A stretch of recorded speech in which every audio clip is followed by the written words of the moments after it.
¿Se requiere un cambio de perspectiva para poder entender todo esto? Pues yo creo que sí.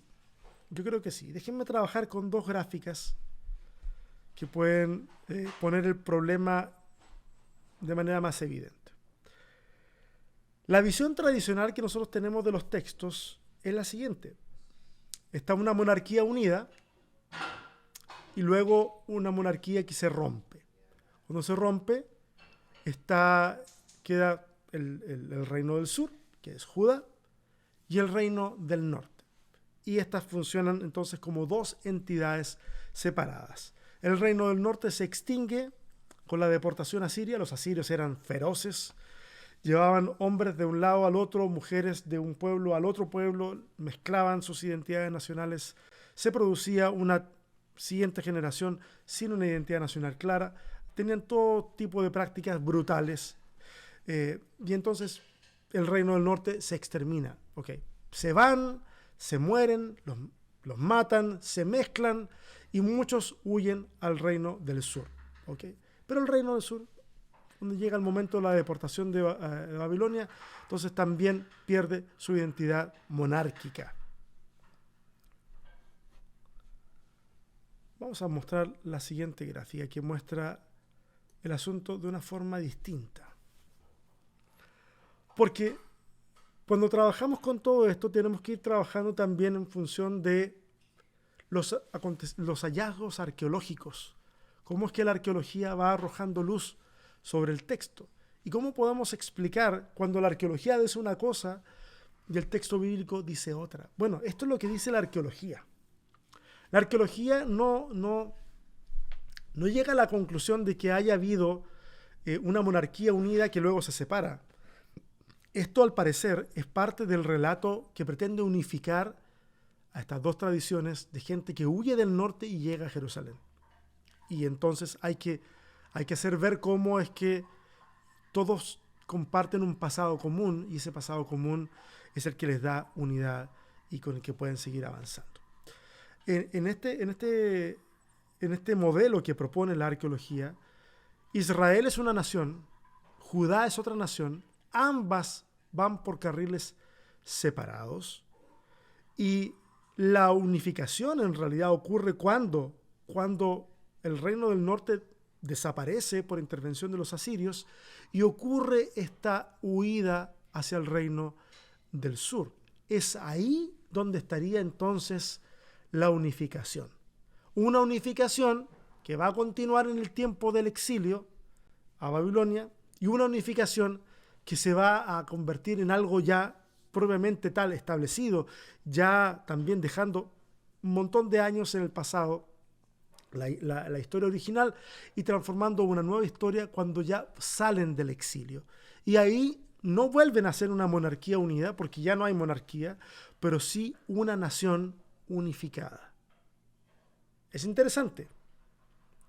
Yo no estoy diciendo que esa sea lo que ustedes tienen que abrazar. Estoy diciendo de que ese es el nivel en el cual se encuentra en este momento la discusión. Entonces, tomando ese modelo, uno pudiera empujar un poquito más y tratar de coordinar una de las hipótesis anteriores con estos hallazgos arqueológicos. Y nos daría algo más o menos así. Nos daría que en el reino del norte tenemos una tradición en la cual Moisés es el héroe o es el que domina esa tradición. El origen de la nación está basado en tradiciones que tienen que ver con Moisés. Y en el sur hay una tradición que está basada en los patriarcas, en los tres grandes patriarcas.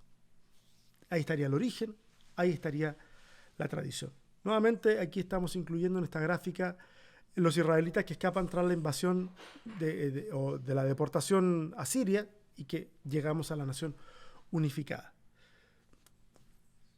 Esto que parece que es muy disruptor, en realidad viene a representar una solución para muchos problemas y para entender muchas inconsistencias que a veces nos encontramos en la redacción de la Torá, en este caso. Voy a poner algunos ejemplos. Oh, ¿qué hice? Fui para otro lado. Hice clic en el lugar equivocado. Miren, en el norte, el sacerdocio levita es el que ocupa el centro de la tradición sacerdotal. Pero en el sur es el sacerdocio sadoquita, de Sadoc. Y aquí entonces vamos a darnos cuenta que en el texto no siempre, y el sacerdocio de Aarón, no siempre en el texto hay total afinidad en estas dos cosas. Yo sé que yo hablé el otro día con un estudiante que tenía una pregunta y espero que la lance en la clase sincrónica. Tiene que ver con cómo es que a veces los levitas van en contra de los hijos de Aarón.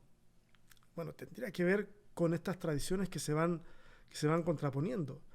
En el sur tenemos a Aarón como héroe de la historia. El sacerdocio es aaronita.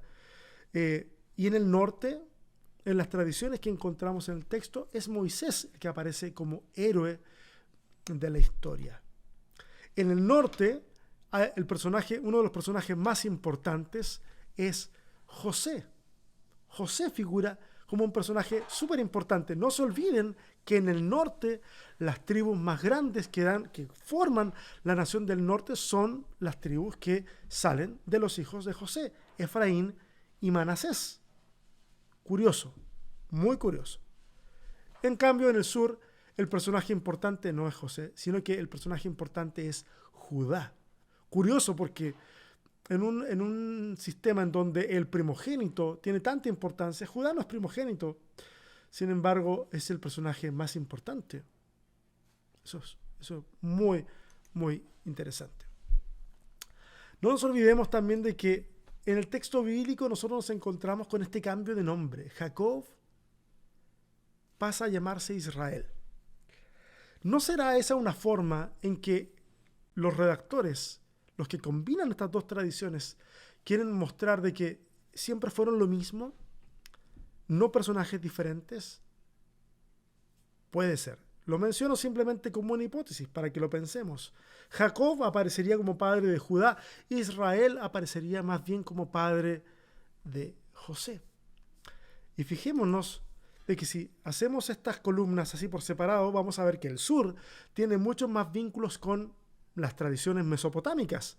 De hecho, si son los patriarcas los que marcan el norte ahí, el norte me refiero a para dónde va, está Abraham de Ur. Es todo en Mesopotamia. Sin embargo, la tradición del norte tiene muchos más vínculos con Egipto. Moisés es un nombre egipcio. Los levitas posiblemente hayan sido sacerdotes que huyen de Egipto. José fue el segundo al mando en Egipto. Entonces vemos de que en estos dos grupos de tradiciones hay una tradición que está claramente hacia Egipto y otra tradición que está claramente hacia Mesopotamia. Interesante entonces de que tal vez este puede ser un cambio de perspectiva.